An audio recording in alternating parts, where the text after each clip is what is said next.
What? That picture looks like a nice little Beyonce formation, doesn't it? Player of the season in the WSL. This is a conversation that I live for.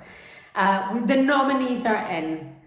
There aren't really any surprises in there. However, there are a couple of players I think who have gone unnoticed. Let's get to them in just a second, shall we?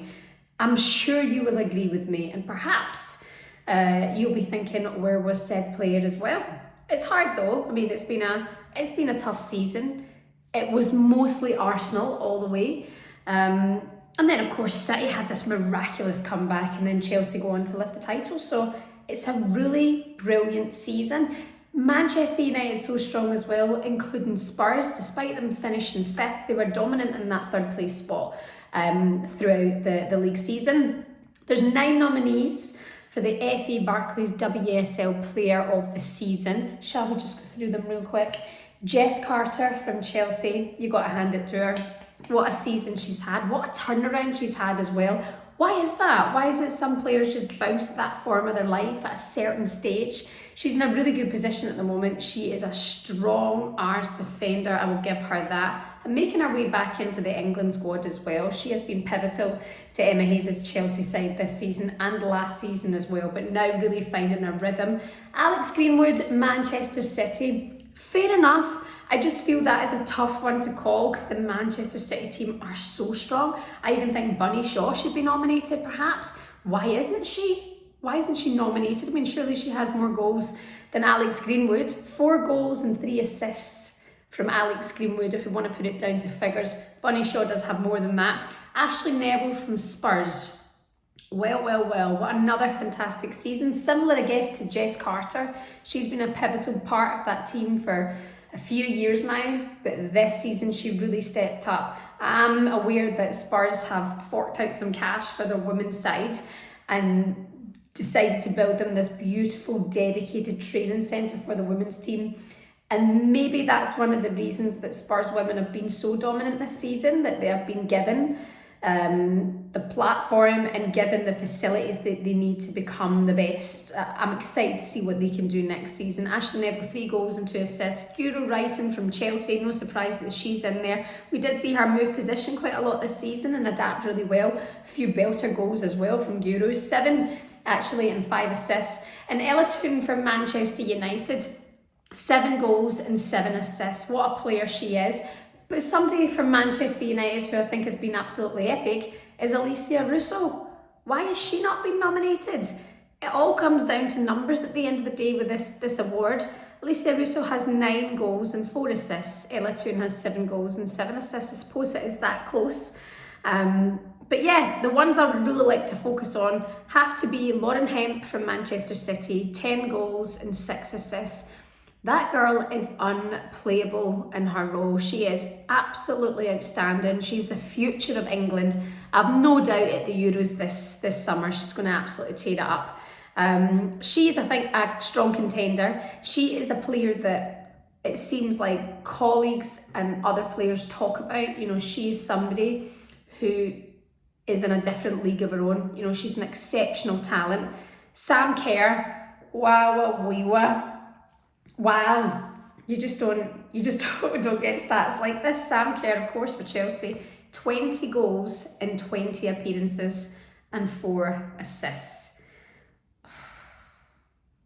I mean, you must be thinking Vivianne Miedema though, Beth Mead, like they must be close. Actually, in black and white, they're not. Beth Mead, after quite an incredible season, really proud of her achievements. What a great girl.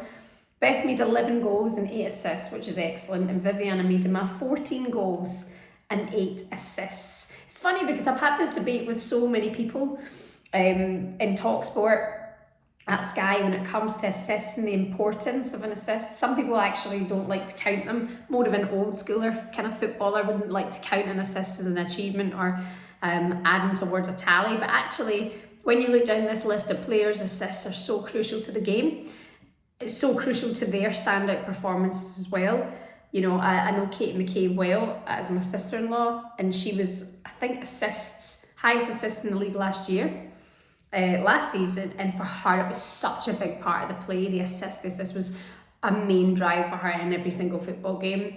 But yeah, Beth Mead, 8 assists along with Vivianne Miedema. Just shows you how she's dropping into that role and how it's changed her game as well. But she is just such a great finisher as well. I actually am surprised to see it's 14 goals for Viv this season. I felt that it was going to be a little bit less because there was that drought just into Christmas in January where she didn't really seem to get any goals for a period of time. And that's the difference between Viv and Sam Kerr at this point in time, is that Sam Kerr has stepped up in every single game, whereas Viv has the up and down spells. Listen, I'm not going to say that to her face because she's absolutely outstanding. What am I going to say to her? Somebody who I think has actually gone unnoticed in this as well. Of course, we're looking at the top 5 clubs. Erin Cuthbert for Chelsea, I think, has been exceptional this season. You know, we've heard the manager as well talking about how brilliant Erin's been and how she should be scoring more goals because she is starting to provide and do that. Beth England as well. There's an argument for Beth England when it comes to her contribution as well this season. I saw a brilliant interview with her in a post-match press conference with Sky not too long ago after the Spurs game, the first Spurs game just a few weeks ago. And she was talking about, you know, how she has just gotten really deep into herself and she's playing the best she's ever played and she feels that herself, and how the manager contributes towards that so much. That's what this Chelsea side seem to be saying an awful lot at the moment, is that when they need to dig deep or when they need a rocket up their backsides, Emma Hayes delivers that and they always turn it around. Bottom half of the table, of course, the clubs they're not really being focused on whatsoever, which you can understand. I think you've got to give credit to the likes of Remy Allen at Aston Villa, possibly even Sarah Mailing at Aston Villa, who have had very good seasons and are just really strong players for their clubs. But when you look at the bottom half of the table, it's hard to build a case for a standout player of the season. When you look at all of these names here, the 9 nominees, what a job, what a contribution they brought to their club and to the WSL this season, especially with the rights, especially with the broadcast. I think they've really shown exceptional talent, and long may it continue. Who wins it though? Who are you going to be voting for? I think I'm going to have to vote for Sam Kerr, but I almost feel like I'm cheating on Vivianne Miedema, and then I also feel like I might be cheating on Beth Mead because I really love what Beth Mead had done this season, you know, bringing herself back to the absolute best, getting knocked out the England team and, you know, bringing herself back and making sure she clawed her way back into the Stina Wiegman squad. I think it's an exceptional sporting story. That's what you want, you know, that's what you want to see players be able to do. But what I'm hearing about Lauren Hemp at Manchester City is that no one comes close to her talent, and she is the future of England. Sam Kerr, wow, there's nobody like her. I think she speaks so well. I think she's an honest, strong player. And those stats, 20 appearances, 20 goals and 4 assists, you have got to be the WSL Player of the Season. Congrats, Sam Kerr.